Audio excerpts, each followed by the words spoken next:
What is up bros? This is Jay back with another video। और भाइयों, अगर इस दुनिया में पाकिस्तानी धुरंधर से कुछ भी ज्यादा फनी है तो वो है ध्रुव चपाती भाई के ट्विटर के पोस्ट। तो रिसेंटली हमारी सरकार ने डिसाइड किया कि भाई हम ग्रेट निकोबार आइलैंड्स पे एक पोर्ट बिल्ड करेंगे which will be used as a global transshipment hub, जिससे इकोनॉमिक ग्रोथ बूस्ट होगी और हमारे मिलिट्री का जो है वो सीज पे थोड़ा कंट्रोल बढ़ेगा, specially around Malacca strait. But इस चीज को क्रिटिसाइज करने के लिए और अपने एआई फिएस्टा से निकाले हुए ओपिनियन को लेके आ गए हैं ध्रुव चपाती भाई। तो भाई ने ट्विटर पे लिखा है, anyone who calls great Nicobar as India's strait of Hormuz is the biggest clown. और ये क्लाउन इमोजी यूज करने का इनको बड़ा शौक है। उसके बाद इन्होंने ये दो पिक्चर डाले। इन्होंने दिखाया भाई स्ट्रेट ऑफ हॉर्मस में इनको बस और बस 50 किलोमीटर्स का एरिया है जो कि कवर करना पड़ता है, जिससे कि इस एरिया को चोक करना आसान है। Whereas हमारे पास 200 किलोमीटर का एरिया है जिसको कवर करना पॉसिबल नहीं है ध्रुव चपाती भाई के हिसाब से, क्योंकि उनको लगता है कि हम इस रास्ते पे रस्सा बांधने वाले हैं। यहां से रस्सा चलेगा और यहां तक बांधा जाएगा और फिर इंडिया कहेगा ये तो हमारा हो गया, हमने रस्सी बांध रखी है। भाई तू पागल, भाई आप ठीक हो ना? आप कौन से नशे कर रहे हो? फिर उसी 50 किलोमीटर की रेंज की बकवास को लेकर इन्होंने लिखा, most of the shipping traffic doesn't even come in a 50 kilometre range of Indian islands and these idiots think we can choke that point. और ये इन्होंने दिखाया कि भाई ट्रैफिक कहां से कैसे निकल रहा है, और ये 200 किलोमीटर का एरिया होने की वजह से पॉसिबल है ही नहीं, क्योंकि वो 50 किलोमीटर रेंज के बाहर है। भाई मैंने आपके बारे में एक पोस्ट देखा था कि आप 9वीं कक्षा में फेल हुए थे, आप ही के शायद सहपाठियों ने वो रेडिट पे डाल रखा है। अब मुझे सच में शक हो रहा है कि आप हुए थे। तो भाई मैंने सर्च किया how far in kilometres can guided missiles travel. तो भाइयों guided missiles can travel distances ranging from less than 10 kilometre for small tactical weapons, over 15,000 kilometers for strategic intercontinental systems. तो शॉर्ट रेंज मिसाइल जो है वो 1000 kilometre से कम range में चलाई जा सकती है, whereas गाइडेड मिसाइल्स जो हैं वो 5500 किलोमीटर से लेके 15,000 किलोमीटर तक की रेंज कवर कर सकती हैं। पर नहीं भाइयों, ध्रुव राठी भाई का आर्गुमेंट भी अपनी जगह 100% सटीक है, क्योंकि भाइयों हम गरीब देश हैं और 200 किलोमीटर बड़ा रस्सा लाना बहुत मुश्किल हो जाएगा, पता बहुत कॉस्टली हो जाता है उसको बांधना, और अगर उस रस्से को कोई काट गया तो और नुकसान। उसके बाद ध्रुव राठी भाई ने कहा कि मैं और बकैती कैसे कर सकता हूं। तो इन्होंने लिखा, and even if we somehow do the impossible and block it, how much more expensive will this alternative route be? Not much at all. तो इन्होंने ऑल्टरनेटिव रूट दिखाया कि भाई यहां से जहाज निकलेगा और स्ट्रेट ऑफ मालाका की जगह वो संडे स्ट्रेट से होता हुआ बाहर निकल जाएगा और हम यहाँ अपना रस्सा बांध के बैठे रह जाएंगे। वेरी फनी गाय भाई। ये आदमी इमोजीज भी बहुत यूज करता है। ये देखो लाफ इमोजी। ये आदमी लिटरली वो वाला मीम है जो मास्क के पीछे आदमी रो रहा होता है। गान में दिमाग वाला गिफ भी इसके फॉलोअर और इसके लिए ही बना हुआ है स्पेसिफिकली। पता है क्यों?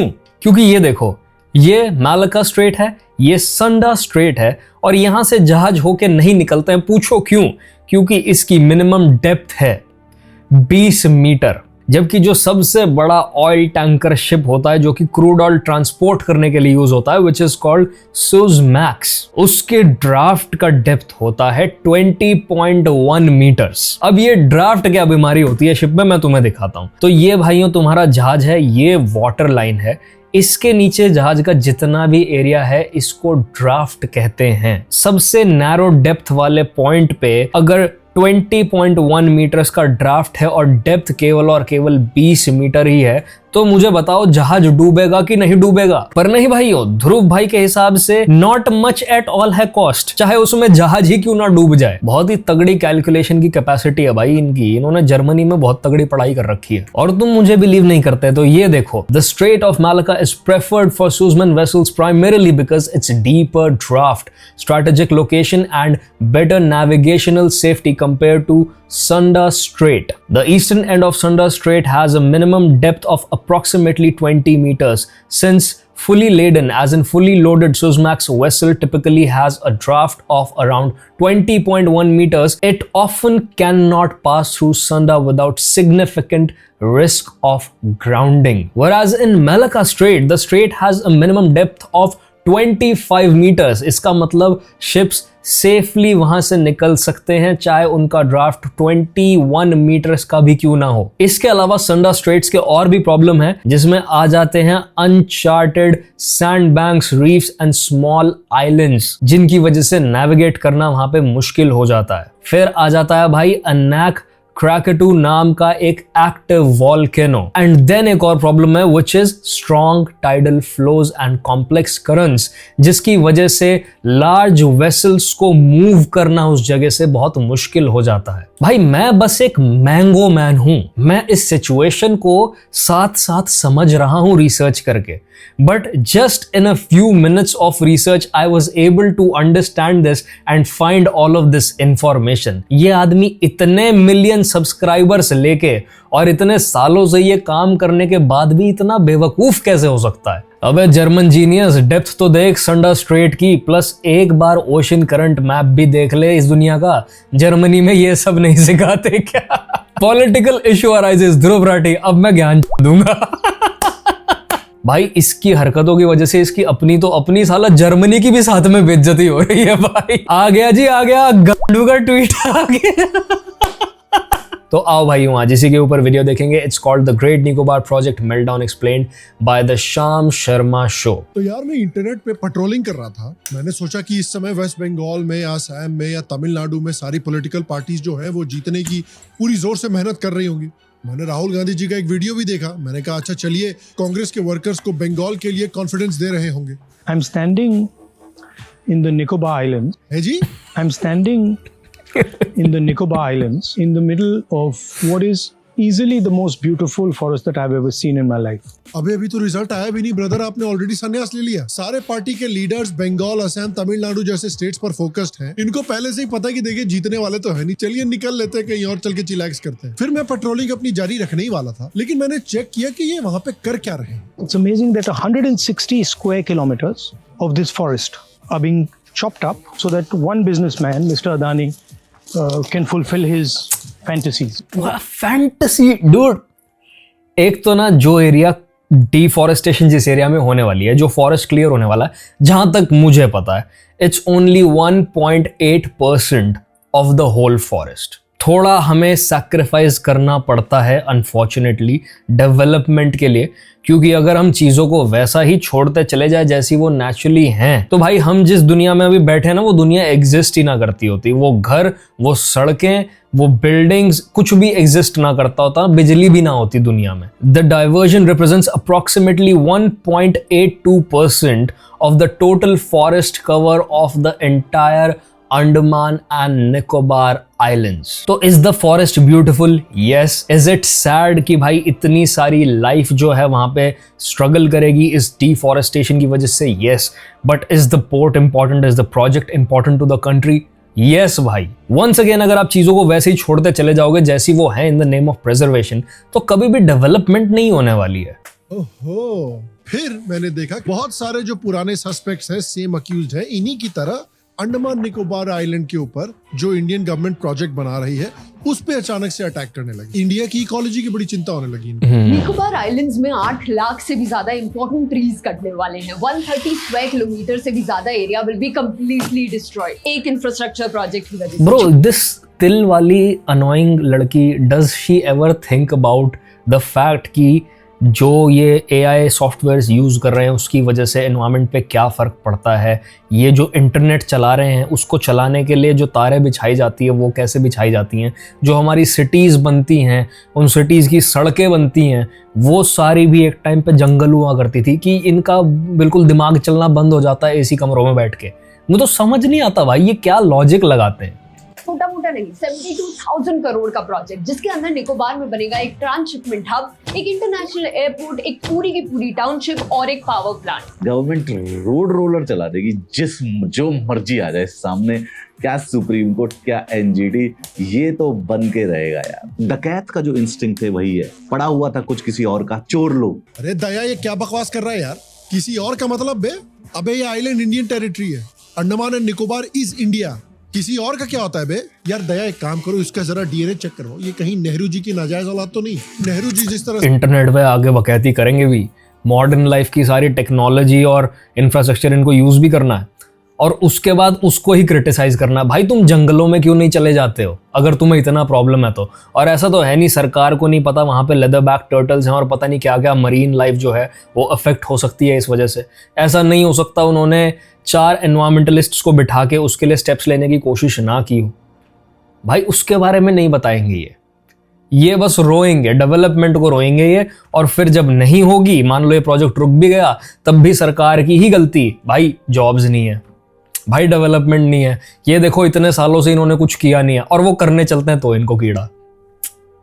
अक्साई चीन और पीओके दूसरे देशों को बांटा है, ये भी अंडमान और निकोबार दूसरे देशों को बांटना चाहते हैं। और उसके बाद मैंने देखा कि भाई पाकिस्तान का मीडिया भी राहुल गांधी को सपोर्ट दे रहा है इस निकोबार प्रोजेक्ट को अपोज करने के लिए। फिर यार मैंने सोचा कि भाई दया कुछ तो गड़बड़ है। इसीलिए जब अंधेरी रातों में सुनसान राहों पर फालतू की बकवास और प्रोपेगेंडा मिटाने को एक मसीहा निकलता है जिसे लोग इंटरनेट दरोगा कहते हैं, तो आइए मैं आपका दरोगा आज ग्रेट निकोबार प्रोजेक्ट से रिलेटेड जो मेल्टडाउन्स हो रहे हैं, जो एलिगेशंस आ रहे हैं, उनको स्टडी करेंगे, उनकी तफ्तीश करेंगे, देखेंगे कि गवर्नमेंट वहां पर क्या करने की कोशिश कर रही है, क्या ये वेस्ट ऑफ मनी है, क्या ये एक इकोलॉजिकल डिजास्टर होने वाला है। तो आइए तफ्तीश शुरू करते हैं। दया जीप निकालो। अबे जीप नहीं, जीप निकालो। ये राम, इंट्रो में जाओ यार। हेलो श्याम शर्मा शो के इस एपिसोड में आपका बहुत बहुत स्वागत है। मैं हूं सेक्युलरिज्म का दरोगा श्याम शर्मा, और आप सबको एक सेकंड, चलिए शुरू करते हैं। दया निकालो। अबे घोड़ा नहीं यार, चार्जशीट निकालो। इतना वायलेंट क्यों हो जाते हो? चार्जशीट निकालो। तो हमारे मेन अक्यूज्ड है राहुल गांधी, जिनके ऊपर दफा 95 लगती है। ये दफा 95 रिफ्लेक्ट करती है उतने इलेक्शन जितना राहुल गांधी अभी तक हारे हैं। दफा 95 है अपने देश से ज्यादा दुश्मन देश के इंटरेस्ट का ध्यान रखना। राहुल गांधी एक्टिवली इस प्रोजेक्ट के खिलाफ ट्वीट्स कर रहे हैं, press conferences. The Great Nicobar Island Project is a misadventure trampling on tribal rights and making a mockery of legal and deliberative processes. Through this article, Congress Parliamentary Party Chairperson Srimati Sonia Gandhi highlights the injustices inflicted on Nicobar's people and its delicate ecosystem by this project. निकाल रहे हैं। सोनिया गांधी के नाम से इस project के against Hindu में article लिखा गया है, और एक पूरी की पूरी लॉबी एक्टिवेट हो चुकी है इस बिल की डेवलपमेंट को अपोज करने के लिए। तो राहुल गांधी के साथ को अक्यूज्ड हैं सोनिया गांधी जी, जयराम रमेश जी, नंदिनी सुंदर जैसे जर्नलिस्ट, कुणाल कामरा जैसे कॉमेडियन, दुग्गल साहब फ्रॉम टीमू। तो देखिए, दुग्गल साहब फ्रॉम टीमू। हम दरोगा जरूर हैं, लेकिन हम फेयर दरोगा हैं। तो हम सारी पब्लिक की कदर करते हैं। तो देखिए, इनके खिलाफ जो एलिगेशंस लगे हैं, इनको तो हम एग्जामिन करेंगे, लेकिन इन्होंने जो एलिगेशन लगाए हैं गवर्नमेंट के ऊपर, उनको भी देखना जरूरी है। लेकिन इन सब के पहले दया है ना, पहले पता कर लेते हैं कि भाई ये प्रोजेक्ट है क्या। तो ग्रेट निकोबार आइलैंड का होलिस्टिक डेवलपमेंट जो 2021 में यूनियन कैबिनेट ने अप्रूव किया था और नीति आयोग ने कंसीव किया था, ये इंडिपेंडेंट इंडिया की हिस्ट्री की सबसे एम्बिशियस इंफ्रास्ट्रक्चर अंडरटेकिंग्स में से एक है। ये प्रोजेक्ट रफली 166 स्क्वायर किलोमीटर्स पे, यानी आइलैंड के 910 स्क्वायर किलोमीटर्स का सिर्फ 10% 4 इंटरलॉकिंग कंपोनेंट्स बंडल करता है। गैलाथिया बे इंटरनेशनल कंटेनर ट्रांसशिपमेंट पोर्ट, जो कि एक डीप वाटर पोर्ट रहेगा, जिसका प्रोजेक्शन है कि 2058 तक 16 मिलियन TEU कैपेसिटी तक स्केल किया जाएगा इसको। उसके अलावा great Nicobar gas and solar power plant जो 450 अमीन, अब तुम ये देख लो किस तरीके से जानबूझ के सर्टेन डिटेल्स के ऊपर ध्रुव राठी बात नहीं करता। यहां तक भी लिखा हुआ है a deep water port with a natural draft exceeding 20 metres. पहली line is about a draft exceeding 20 meters, पर इसके ऊपर वो बात नहीं करेगा। ये ट्वीट करता है ना, जो ये वीडियोस बनाता है, ये अनएजुकेटेड लोगों के लिए बनाता है, जिनको खुद को इसकी वीडियोस देख के एजुकेटेड बोलने का बड़ा शौक है, या फिर बावले बच्चे जिनको दुनिया का कुछ पता नहीं है, वो जो पहली चीज देखते हैं उसमें बिलीव कर लेते हैं। हाइब्रिड प्लांट रहेगा। आइलैंड पर एनर्जी सेल्फ सफिशिएंसी के लिए ये डिजाइन किया गया है। 2 ग्रीनफील्ड कोस्टल टाउनशिप्स, क्योंकि यहाँ पर इस पोर्ट के डेवलप होने के बाद जो पॉपुलेशन है वो बढ़कर प्रोजेक्ट की जा रही है कि 2040 में 165,000 तक पहुंच सकती है। तो ये पोर्ट डेवलप इसलिए किया जा रहा है क्योंकि इंडिया का जो कंटेनर ट्रेड है उसकी एक बहुत ही ह्यूमिलिएटिंग स्ट्रक्चरल प्रॉब्लम रही है इंडिया के लिए बहुत समय से, कि इंडिया का रफली 75% ट्रांसशिपमेंट कार्गो फॉरेन पोर्ट से हैंडल होता है, चाहे कोलंबो हो, सिंगापुर हो, पोर्ट क्लांग हो और तांजुंग पेले पास हो। क्योंकि कोई भी इंडियन पोर्ट के पास ना डेप्थ है ना लोकेशन है मेन लाइन ट्रांसशिपमेंट हब के रूप में सर्व करने के लिए। रिजर्व बैंक ऑफ इंडिया ने खुद इनफैक्ट 2022 की रिपोर्ट में इसको भारत की एक स्ट्रक्चरल वीकनेस कहा था। तो ग्रेट निकोबार पोर्ट क्या करेगा, कैसे इस स्ट्रक्चरल वीकनेस को हैंडल करेगा? 20 मीटर से ज्यादा नेचुरल डेप्थ वाला ट्रांसशिपमेंट हब बिल्ड करके इंडिया अपनी इकोनॉमिक एजेंसी बेसिकली वापस ले रहा है फॉरेन पोर्ट से। कोलंबो जैसे पोर्ट्स पर इंडिया की रिलायंस कम होगी, जहां इंडिया की सिग्निफिकेंट इक्विटी है, और India east west shipping corridor में और डीपली इंटीग्रेट होगा। आप देख सकते हैं इन पिक्चर्स में कि कितना बिजी ट्रेडिंग रूट है, और वहां पर एक बड़ा इंडिया का पोस्ट रहेगा। ये इंडिया के लिए इकोनॉमिकली भी बहुत अच्छी चीज है। ये इंडिया की एक्ट ईस्ट पॉलिसी का फिजिकल स्पीयर हेड है। अगर आप लोकेशन देखें तो ये आइलैंड सिर्फ 80 नॉटिकल माइल्स यानी 148 किलोमीटर्स है ऐसे इंडोनेशिया से, और निकोबार साउथ और साउथ ईस्ट एशिया के बीच का गैप ब्रिज करता है एक रिमोट आउटपोस्ट को सेंट्रल लॉजिस्टिक्स और सिक्योरिटी गेटवे में बदल के। 2050 तक ये आइलैंड 6.5 लाख की पॉपुलेशन होस्ट कर सकता है। गवर्नमेंट एस्टिमेट करती है कि 2040 तक 30,000 करोड़ एनुअल रेवेन्यू होने वाला है इस पोर्ट से, 50,000 जॉब्स क्रिएट होने वाले हैं। रीजनल कार्गो का 20 to 30% जो अभी फॉरेन हब से रूट होता हुआ आ रहा है वो ये पोर्ट कैप्चर करेगा। In fact maritime historian सिफ्रा lentil, like I said, by development comes at a cost.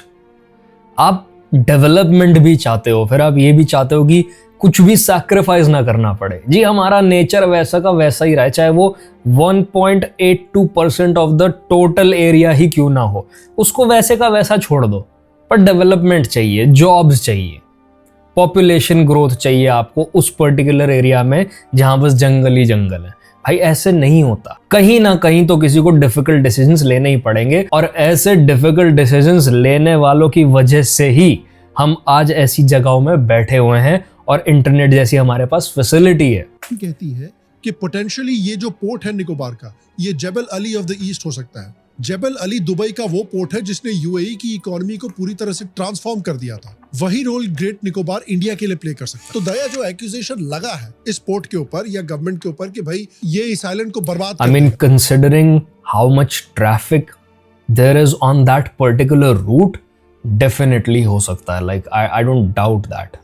Experts कह रहे हैं कि ये इस आइलैंड की और इंडिया की इकोनॉमी को ट्रांसफॉर्म कर देगा, लेकिन हमको ऐसे एक्सपर्ट्स की बात सुननी चाहिए जिन्होंने ये कहा था। स्टैचू ऑफ यूनिटी कोई ताजमहल तो है नहीं। मुझे नहीं लगता दोस्तों ताजमहल में जितने भी विजिटर्स आते हैं उसके 10% भी हर साल स्टैचू ऑफ यूनिटी में आ सकते हैं। यानी 1 मिलियन विजिटर्स हर साल स्टैचू ऑफ यूनिटी में भी आ गए तो मुझे बड़ा आश्चर्य होगा यहाँ पर देखकर। 2018 4.5 लाख, 2019 27.5 लाख, 2020 12.81 लाख, 2021 34 लाख, 2022 46 लाख एंड 2023 50 लाख। तो भाई ध्रुव राठी की कैलकुलेशन जो है हमेशा से ही काफी खराब रह रही है। It's not just about Sunda strait and जहाज के ड्राफ्ट की डेप्थ का कैलकुलेशन ना कर पाना, पर ये इंसान कहीं पे भी किसी भी चीज की प्रॉपर कैलकुलेशंस नहीं कर पा रहा।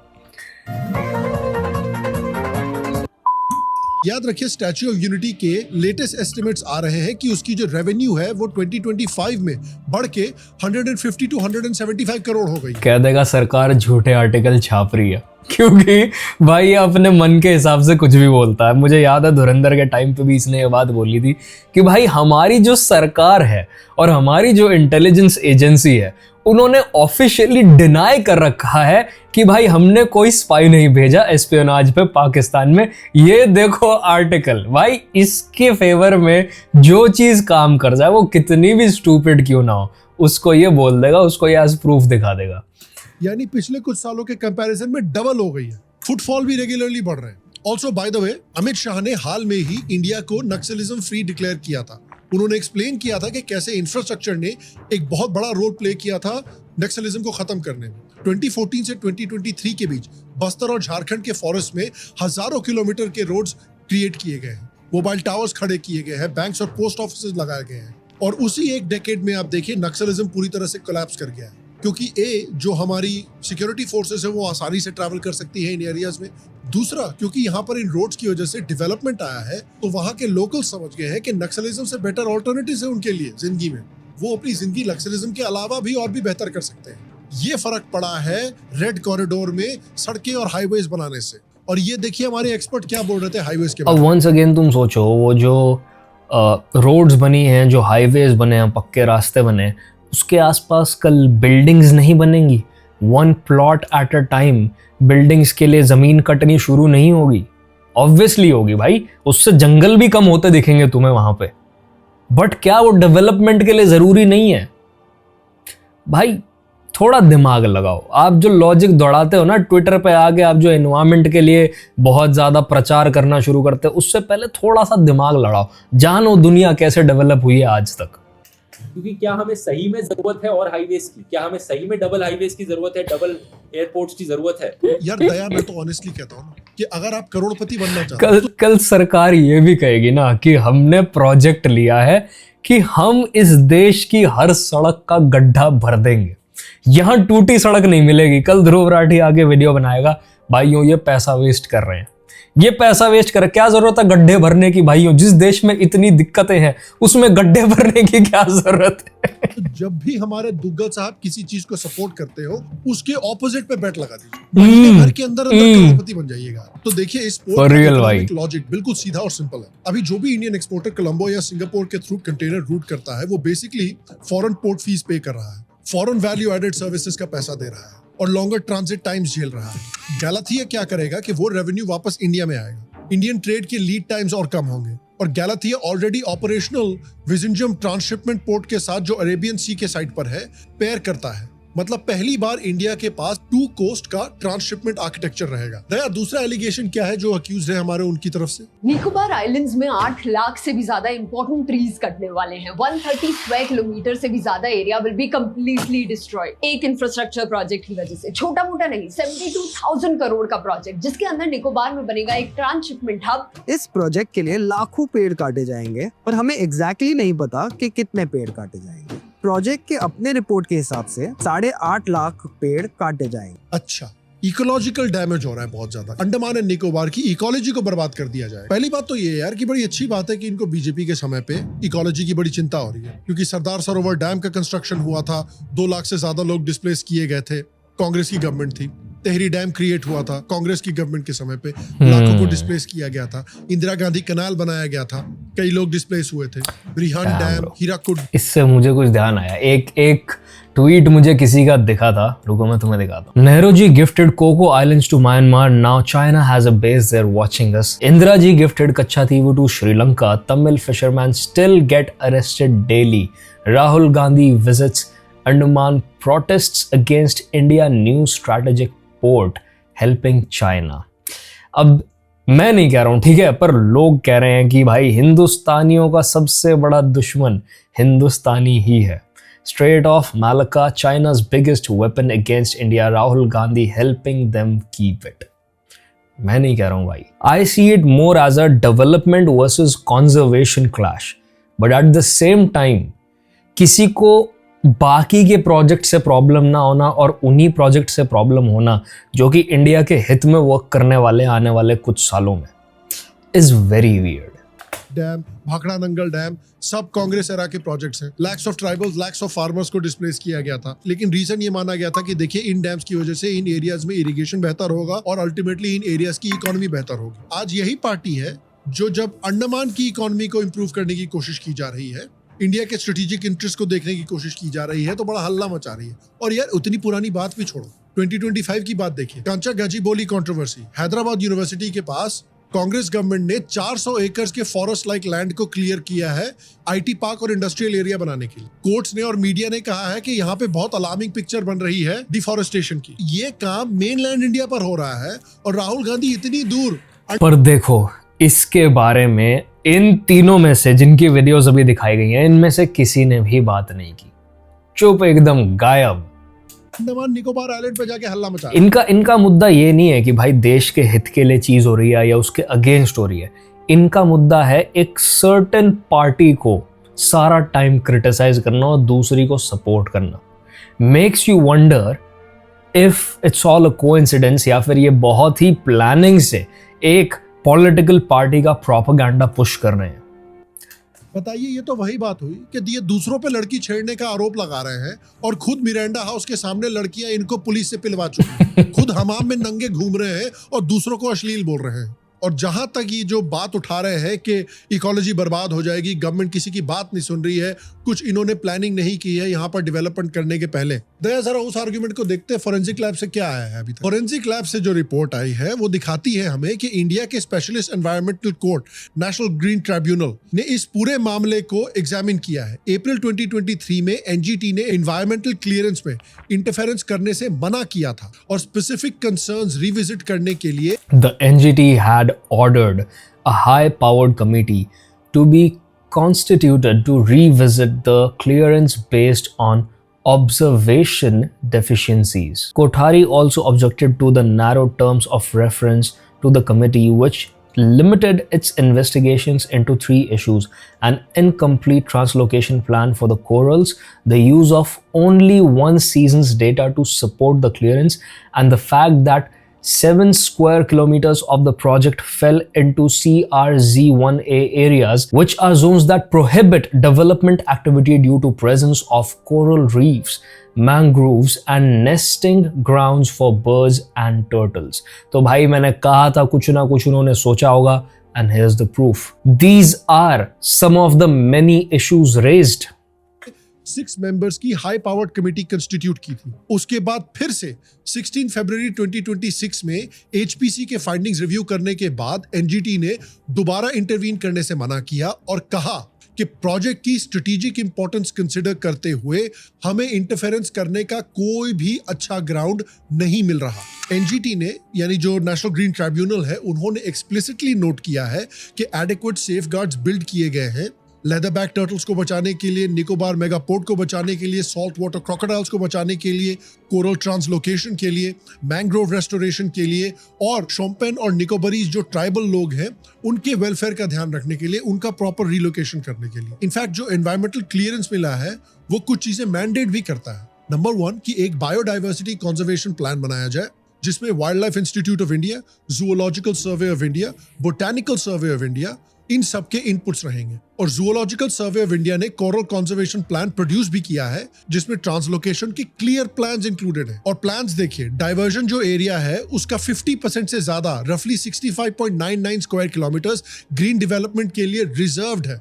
0 पेड़ काटे जाएंगे वहां पे। एडिशनली 15% ग्रीन और ओपन स्पेस वहां पर रहेगा। 30 साल के लिए इस प्लान को मैंडेट किया गया है। तो देखिए, ये परफेक्ट सब्स्टिट्यूट्स नहीं है प्राइमरी रेन फॉरेस्ट को रिप्लेस करने के, कुछ भी नहीं होता परफेक्ट सब्स्टिट्यूट। लेकिन जो लोग बोल रहे हैं कि भाई इकोसिस्टम को डिस्ट्रॉय कर दिया जाएगा, आइलैंड को बर्बाद कर दिया जाएगा, वो क्लियरली झूठ है। उनको ज्यादा पता है कि नेशनल ग्रीन ट्राइब्यूनल को ज्यादा पता है। और देखिए, जब हमने देखा कि भाई नेशनल ग्रीन ट्राइब्यूनल ने मुझे वाइल्ड लाइफ कंजर्वेशन से ऐसी रैंडमली एक चीज याद आई। तो भाइयों, तुम्हें प्रोजेक्ट चीता तो याद होगा ही, जिसको ध्रुव जली हुई चपाती भाई ने बहुत ज्यादा क्रिटिसाइज किया था और कहा था भाई ये बस एक पीआर स्टंट है, ये कुछ भी नहीं करने वाले चीता की पॉपुलेशन का और ना इनसे कुछ होने वाला है, इनका प्लान कंप्लीट फेलियर होने वाला है। पर एक्चुअली हुआ क्या है 2026 तक मैं तुम्हें बताना चाहूंगा। Project Cheetah is considered a significant success as of 2026 with the population surpassing 50 to 57 cheetahs in Kuno National Park, Madhya Pradesh, including over 25 India-born cubs. The initiative achieved a major milestone with the second generation of cheetahs born in India reproducing, signaling adaptation and sustainability. पर क्या ध्रुव राठी ने अपनी 2022-23 की video के लिए कभी भी आके तुम्हें अपडेट दिया कि मैंने जो प्रेडिक्ट किया था भाइयों वो गलत हो गया, कि एक्चुअली प्रोजेक्ट चीता काम कर गया है, and kudos to the government for that? Never. All of these people, including him, do not care about giving you the right information. वो कुछ भी बोल के ऊपर आने की कोशिश करेंगे, चाहे उनको मिस इन्फॉर्मेशन ही स्प्रेड क्यों ना करनी पड़े। लाइक लिटरली तुम ये वीडियो देखो, इस वीडियो को एंड तक देखिएगा और सबसे शेयर भी करिएगा। ध्रुव राठी, इसको कॉपीराइट मत मारना, हो तो जवाब देना, नहीं तो अपनी वीडियो डिलीट करना। इस वीडियो को देखिए आप। बधाई हो दोस्तों, वेस्ट बंगाल में अच्छे दिन आ गए हैं। इलेक्शन रिजल्ट के अगले ही दिन बीजेपी के झंडे लहराते हुए ये भीड़ चारों तरफ तोड़फोड़ करने लग गई खुशी के मारे। इसमें ये भाई साहब ने जो वीडियो दिखाई वो अप्रैल में डल चुकी थी एक अकाउंट पर। इसका कोई रिलेशन पोस्ट पोल वायलेंस से नहीं है। ठीक है। और जो पोस्ट पोल वायलेंस से रिलेशन है, वो ये जो चीजें आपके ऊपर चल रही है ना, शुभेंदु अधिकारी के पीए को मारा गया, जिस तरीके से हावड़ा में अभी चल रहा है, ठीक है, टीएमसी के काउंसलर का हस्बैंड जिसको एनआईए पहले अरेस्ट कर चुका है एक बारी, जो वो हिंदुओं की यात्रा में तब भी भंग कर रहा था उन्हें, तब भी वो अरेस्ट हुआ था। ये हो रहा है हावड़ा में इस टाइम पर। ये है वेस्ट बंगाल की आज की सिचुएशन, ठीक है। और तुम 2021 में लोगों को समझा रहे थे कि अरे आपको कुछ भी इस बारे में बात नहीं करनी चाहिए, 15 मर्डर हुए, आपको कुछ भी नहीं बताना, ये नफरत फैलती है इस चीज से, हमें शेयर नहीं करनी है चीजें, इसमें रिलीजन का मतलब नहीं है, पार्टी का मतलब नहीं है, इसमें सिर्फ एक चीज का मतलब है, ठीक है, वो है इंसानियत, जो कुछ लोगों में नहीं होती। तो ये क्या था भाई साहब, तुम में तो नहीं है वो इंसानियत। और बीजेपी ने तो बोला भी कि हम इनको फायर कर देंगे जो भी, और तुम इन पार्टी से जो भी हटाया जाएगा, जो भी लोग ये चीजें कर रहे हैं, ठीक है, जो आगे तुमने वीडियो दिखाई। तुम्हारे ये टीएमसी ने क्या कर लिया, इस टाइम पर केयर टेकर सीएम होना चाहिए था, ठीक है, उस टाइम पे आप रिजिग्नेशन नहीं दे रहे, गवर्नर से मिलने नहीं जा रहे, बाकी स्टेट के लोग नहीं गए क्या? चाहे भले तमिलनाडु हो, केरला हो, चाहे असम हो, गए ना। और ये हैं कौन लोग जो इसकी वीडियो को लाइक करते रहते हैं? पाकिस्तान में बैठे, इंडिया में बैठे, या 2.0.5 फ्रंट ही है ये बस। ये सारे वो लोग हैं जिनके वोट कैंसिल हो गए वेस्ट बंगाल में। और इसको सही बात के लिए कॉल आउट करने वाले को कॉपीराइट मारने की तो मैं तुम्हें बात बताऊं, मैंने पीछे एक वीडियो डाली थी जहां पे एक छोटा सा लड़का इसके जैसे जेस्चर्स के साथ ही और इसी की बॉडी लैंग्वेज कॉपी करके वीडियोस बना रहा था। उसने इसको कॉल आउट कर दिया इस बात के लिए कि भाई तुमने जो स्क्रिप्चर्स, इंडियन स्क्रिप्चर्स के बारे में बात की है वो गलत की है और तुम्हारा इंटरप्रिटेशन उसका गलत है। और क्योंकि उसने कुछ क्लिप्स इसके वीडियो के यूज कर लिए व्हाइल क्रिटिसाइजिंग हिम और calling him out on his lack of research, इसने उठा के उस लड़के के चैनल पे कॉपीराइट मार दिया। मेरे चैनल पे जाके देख लो, मिनी राठी के नाम से तुम्हें वो वीडियो मिल जाएगी। तो भाई ये है इन लोग की reality. They don't care about talking about the right thing। चपाती भाई की बात का मुझे उतना ही भरोसा और इज्जत है जितनी एक MLM स्कीम के चीफ गेस्ट की। 2 बार इसको रिव्यू किया है इन प्लान्स को। 2 बार रिव्यू करने के बाद बोला है कि प्लीज आप वहां पर डेवलपमेंट शुरू कीजिए। तो आज ऑपोजिशन वाले और उनके जो टट्टू हैं वो इतनी आवाज क्यों निकाल रहे हैं? तो हमने सोचा कि यार एक काम करो, जरा इसको थोड़ा और डिटेल में स्टडी करो। हमने इस पूरे मामले को फोरेंसिक लैब में भेजा। My problem is not with the fact कि वो किसी पार्टी की तरफ बायस्ड है, हम सब हैं। My problem is with the fact कि ये आदमी अपने आप को अनबायस्ड बता के और लोगों को मैनिपुलेट करने की कोशिश करता है। इनफैक्ट शेमिंग टैक्टिक्स यूज करता है कि अगर आप मुझसे डिसएग्री करोगे तो आप अंधभक्त हो, तो आप हो अनएजुकेटेड और बस मेरी ऑडियंस स्मार्ट है। ये बहुत, मैं बता रहा हूँ, पता नहीं ये इंटेंशनली कर रहा है, ये अनइंटेंशनली कर रहा है, पर ये भाई साइकोलॉजिकल मैनिपुलेशंस तो यूज कर रहा है लोगों को अपनी तरफ करने के लिए सालों से, वो भी डॉक्टर साहब से दिखवाने के लिए। क्योंकि हम सोच रहे थे कि राहुल गांधी इलेक्शन सीजन के बीच में असम, बंगाल, तमिलनाडु छोड़ के अंडमान निकोबार आइलैंड्स क्यों चले गए? एक रीजन ये हो सकता है कि उन्हें अपने पार्टी के किसी भी इलेक्शन जीतने पर कोई भरोसा नहीं है। किसी भी इलेक्शन जीतने पर एक एवरेज वोटर से भी कम भरोसा है। मतलब मेक सेंस कि वो 95 नॉट आउट चल रहे हैं, जल्द ही 98 नॉट आउट होने वाले हैं। लेकिन दूसरी बात भी यहाँ पर है कि हमारे फोरेंसिक लैब में जब हमने ये मामला भेजा तो वहां से बड़ी इंटरेस्टिंग इन्फॉर्मेशन निकल कर आई है जिसने इस पूरे केस को वाइड ओपन कर दिया है। फोरेंसिक लैब ने हमें बताया है कि बात यह है कि ग्रेट निकोबार का जो सदर्न मोस्ट टिप है यानी Indira point, straight of Malacca के वेस्टर्न माउथ से रफली 40 नॉटिकल माइल्स दूर है। और ये जो मलाक्का स्ट्रेट है यानी 1.7 nautical mile wide choke point, उससे ग्लोबल ट्रेड का रफली 30 to 40% ट्रैफिक गुजरता है। मतलब ये स्ट्रेट ऑफ हॉर्मुज जितना ही इंपॉर्टेंट है। नंबर 2, इस स्ट्रेट ऑफ मलाक्का से चाइना के क्रूड ऑयल इंपोर्ट्स का एस्टिमेटेड 80% निकल के आता है। इस छोटी सी 1.7 माइल के पैसेज के ऊपर चाइना का पूरा एनर्जी इंफ्रास्ट्रक्चर डिपेंडेंट है। ये है मामला। इंडिया ऑलरेडी देश, और तुम सोचो कि इंडिया का वहां पे प्रेजेंस हमें किस लेवल का पावर दे सकता है। जब भी कोई देश हमसे पंगा लेने की सोचेगा तब तो हाँ भाई, ये प्रोजेक्ट ना ही तो बस डेवलपमेंट के लिए बट फ्यूचर में होने वाली भसड़ों से प्रोटेक्शन के लिए भी बहुत ज्यादा इंपॉर्टेंट है।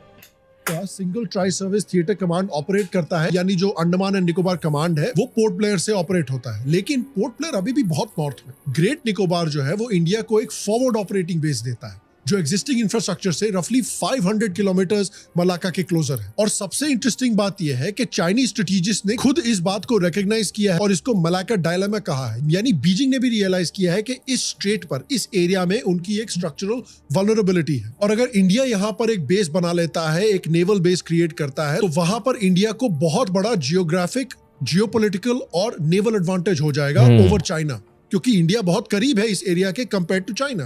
तो दोस्तों, अब आपको समझ आ रहा है, अब ये केस आईने और मेरे दांतों की तरह साफ हो गया है। बात यह है कि पापा को तकलीफ होने वाली है इस पोर्ट की वजह से, तभी बच्चों का गला सूख रहा है कि यहाँ पर आप पोर्ट बना देंगे तो हमारे पिताजी को बहुत ज्यादा प्रॉब्लम हो जाएगी। आप समझ नहीं रहे। चाइना ने देखिए पिछले 20 सालों से एक स्ट्रिंग ऑफ पर्ल्स बनाने की कोशिश की है, डुअल यूज पोर्ट और इंफ्रास्ट्रक्चर एक्सेस पॉइंट जो इंडिया को एनसर्कल करते हैं। फॉर एग्जाम्पल, पाकिस्तान में ग्वादर, श्रीलंका में हम्बनतोता, म्यांमार में क्योकप्यू, बांग्लादेश में Chittagong. Nearly 80% of China's oil imports and trade shipments pass through the Strait of Malacca. This dependence has long been described by analysts as Beijing's Malacca dilemma, a strategic vulnerability in times of geopolitical crisis. उसके जवाब में India भी एक necklace of diamonds तैयार कर रहा है। Iran में चाबहार हो, ओमान में दुकुम हो, मॉरिशस में अगालेगा हो, सेशल्स में असम्पशन आइलैंड हो, इंडोनेशिया में सबांग एक्सेस का एग्रीमेंट हो, लेकिन ये ग्रेट निकोबार जो है, ये इस नेकलेस ऑफ डायमंड्स का क्राउन ज्यूल है। क्यों? क्योंकि ये डायरेक्टली चाइना की प्राइमरी एनर्जी आर्टरी पे बैठा हुआ है। गैलाथिया इंडिया को वो कॉरिडोर वॉच करने देता है और जरूरत पड़ने पे थ्रेटन भी करने देता है, जिस कॉरिडोर को बाईपास करना चाइना की पूरी स्ट्रेटेजी है। चाइना को अपनी ऑयल लेने के लिए मलाका से निकालना पड़ेगा। अगर मलाका ब्लॉक कर दिया इंडिया ने, तो फिर उनको लॉम्बॉक और सुंडा जैसे कॉस्टलियर रूट से जाना पड़ेगा, लेकिन वो भी ऐसे एरियाज में है जहां पर इंडिया इस समय पे रेजिडेंट पावर है। तो ये जो 100 मिलियन का डिफेंस इन्वेस्टमेंट कर रहा है भारत, वो 100 बिलियन प्लस के ट्रेड फ्लोस को सेफगार्ड करता है भारत के लिए। और आप डिटरेंस वैल्यू देखिए, एसिमेट्रिक है और डिसाइसिवली इंडिया के फेवर में है। इंडिया को पीस टाइम में actually Malacca close once again Sunda से सबसे बड़ा वेसल निकालना तो पॉसिबल है ही नहीं, तो उनको शायद मल्टीपल स्मॉलर वेसल्स निकालने पड़ेंगे जो उनके लिए बहुत एक्सपेंसिव हो सकता है। तो भाई ध्रुव राठी क्या हिसाब लगा के पोस्ट डालता इतने कॉन्फिडेंस से, मुझे नहीं समझ आता भाई। करने की जरूरत भी नहीं है जैसे ईरान ने किया है। ये सिर्फ एक क्रेडिबल, विजिबल कैपेबिलिटी दिखा सकता है भारत कि भाई हम अगर चाहें तो हम इतने पास बैठे हुए मलाका स्ट्रेट के कि हम उसको बंद कर सकते हैं। और ग्रेट निकोबार पोर्ट जो है वो यही डिटरेंस प्रोवाइड करता है इंडिया को, वही लेवरेज प्रोवाइड करता है इंडिया को जो लेवरेज ईरान के पास इस समय स्ट्रेट ऑफ हॉर्मूज पर है। और यहाँ से इंडिया चाइना की जो नेवल एक्टिविटी उसको कैटलॉग कर सकता है, जरूरत पड़ने पर टारगेट कर सकता है। इंडिया को ईस्टर्न इंडियन ओशन में स्ट्रेटेजिक डेप्थ मिलती है। चाइना के लिए रिएक्शन टाइम कंप्रेस हो जाता है, एस्केलेशन चॉइसेस कॉम्प्लिकेट हो जाती हैं, क्योंकि अब इंडिया मलाका स्ट्रेट पे बैठा हुआ है। अगर चाइना इंडिया को सी में टारगेट करने की कोशिश करेगा तो उनको अकाउंट करना पड़ेगा कि मलाका के पास एक डिफेंडेड इंडियन आउटपोस्ट है और इंडिया वहां पे भसड़ मचा सकता है। तो इतना बड़ा पोटेंशियल एडवांटेज चाइना के कंपैरिजन में इंडिया को मिल सकता है चाइना के कितने इंपॉर्टेंट ट्रेड रूट पर। और इसी तुम सोचो ना, उनको कितनी बार सोचना पड़ेगा इंडिया से कुछ भी पंगा लेने से पहले कि भाई ये वहां पे बैठे हैं, इन्होंने अगर मिसाइलें छोड़ दी हमारे निकलते वेसल्स पे तो खत्म काम, क्योंकि भाई हमारे 80% जो हमारा ट्रेड है वही रुक गया। अगर ग्रेट निकोबार प्रोजेक्ट डिले होता है, इसका मतलब बेसिकली कि चाइना के हाथ में आप एक क्रिटिकल चोक पॉइंट दे रहे हैं जो इंडिया के हाथ में होना चाहिए। और एक पोर्ट जो 30 सालों में मैच्योर होगा, 2050s में मैच्योर होगा, उसको आज के आज शुरू करना पड़ेगा, तब जाके 2050s में इंडो पैसिफिक बैलेंस डिसाइड होगा। कई देश हैं जो इस तरह के आइलैंड टेरिटरीज का इस्तेमाल करते हैं अपनी power. Like going back to that statement की खाली जगह पड़ी हुई थी किसी और की तो उस पर कब्जा कर लो। भाई वंस अगेन किसी और की कैसी हुई, वो इंडिया की जगह है, वो इंडिया के मैप में आता है, हमारी टेरिटरी में आता है। मेक्स मी वंडर भाई कि इन लोगों की लॉयल्टीज भी कहाँ लाई कर रही हैं। ये कैसे इस बात को नहीं समझ पा रहे कि आज तो तुम ये हरकत कर दोगे, पर कल जब इस देश में पीस टाइम खत्म हो जाएगा ना और पंगे हो जाएंगे तुम्हारे इन बेवकूफियों की वजह से, अगर तुम्हारी ये बातों को मान लिया जाता है जो तुम मनवाने की कोशिश कर रहे हो, तो फिर तुम कहाँ जाओगे? हिस्सा तो तुम इसी देश का हो। Like, how do they not think all of this भाई?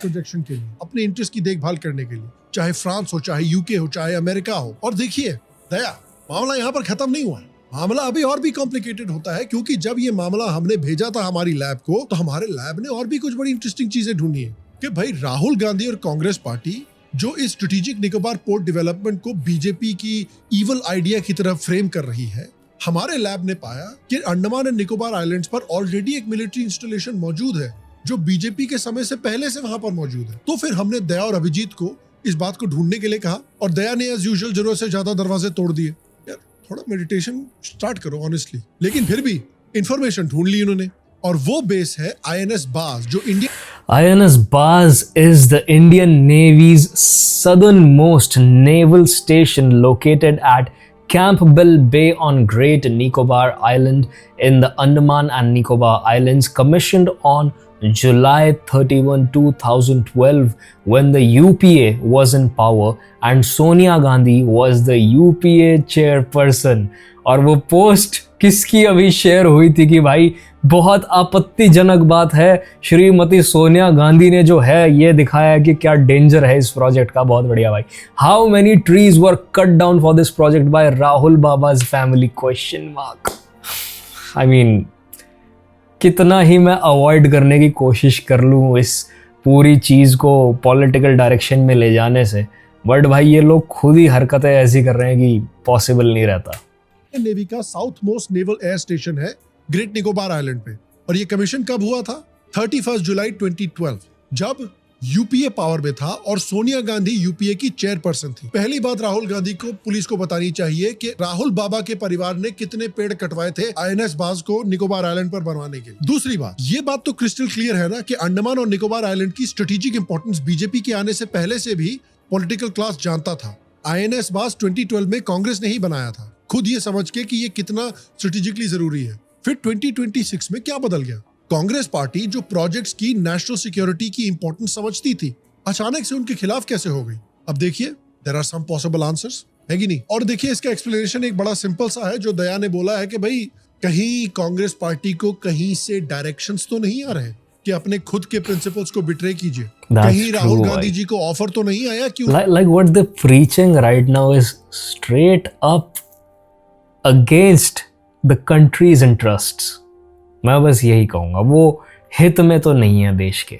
उनको बहुत सारे सोशल क्रेडिट पॉइंट्स मिलेंगे अगर वो इस प्रोजेक्ट को बनने से रुकवाते हैं। तो देखिए अल्टीमेट वर्डिक्ट ये है कि दफा 95 यानी अपने देश से ज्यादा दुश्मन देश के इंटरेस्ट का ध्यान रखना, उसमें तो ये गिल्टी पाए जाते हैं और इनके सारे को अक्यूज भी गिल्टी पाए जाते हैं इसमें। इनके ऊपर दफा 1962 भी लगता है, यानी देश की प्रॉपर्टी दुश्मन देश के हाथ में दे देना। तो देखिए हमारी तफ्तीश से तो इन दोनों दफाओं पर ये गिल्टी है और इनका पनिशमेंट है कि इनको परमानेंट मीम बना दिया जाए। अपनी पूरी जिंदगी ये मीम बने रहेंगे। हर वीडियो, हर ट्वीट, हर प्रेस कॉन्फ्रेंस पे इनके और इनके को अक्यूज के साथ मीम ट्रीटमेंट होने वाली है। और मैं आपसे पूछना चाहता हूँ, आपको क्या लगता है? क्या आपको भी लगता है कि ये प्रोजेक्ट डेवलप होना चाहिए? ये इंडिया की इकोनॉमी, इंडिया की सिक्योरिटी के लिए जरूरी प्रोजेक्ट है, आपको भी लगता है? यस, डेफिनेटली बहुत इंपॉर्टेंट है और डेफिनेटली ये वहां पे पोर्ट जो है वो डेवलप होना चाहिए। Everything has a price and development has never been clean. पर इस डेवलपमेंट की वजह से millions billions have been lifted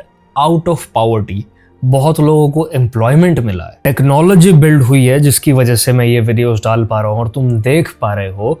hospitals बने हैं बड़े बड़े जिसमें मरीजों को ट्रीट किया जा सकता है, मॉडर्न मेडिसिन डेवलप हुई है। तो अगर आज तक चीजों को हमने ऐसे ही छोड़ दिया होता जैसे वो थी, तो लीविंग एवरीथिंग अनटच्ड मीन्स कि इंडिया हमेशा अंडर डेवलप्ड रहेगा, हमेशा दूसरे देशों पे डिपेंडेंट रहेगा। और जहां हम प्रिजर्वेशन प्रीच करते रह जाएंगे वहां पे दूसरी कंट्रीज ये सब नहीं सोचेंगी, वो आगे बढ़ती चली जाएंगी, डेवलप करती चली जाएंगी और वो पावर गैप बढ़ता ही चला जाएगा। और फिर लोग कंप्लेन करेंगे कि भाई इंडिया जो है वो बाकी कंट्रीज से इतना नीचे क्यों है, क्यों हमारी इज्जत नहीं है बाकी की दुनिया में। तो इंडिया की इतनी रैपिडली ग्रोइंग पॉपुलेशन के लिए डेवलपमेंट और इंफ्रास्ट्रक्चर बहुत ज्यादा जरूरी है, नहीं तो रिमोट एरियाज के गरीब लोग गरीब ही मर जाएंगे और उनकी आने वाली जनरेशन्स के लिए भी लाइफ कभी बेटर नहीं होगी। तो लेट मी नो तुम्हारे क्या ओपिनियंस है भाइयों इस चीज पे, क्योंकि जब प्रिजर्वेशन और डेवलपमेंट की बात आती है तो like I made it clear, मैं डेवलपमेंट वाले साइड पे हूँ, क्योंकि पर्सनली मेरे ख्याल से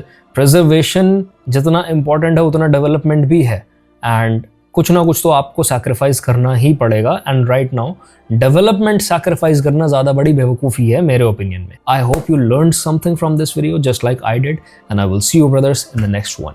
पीस।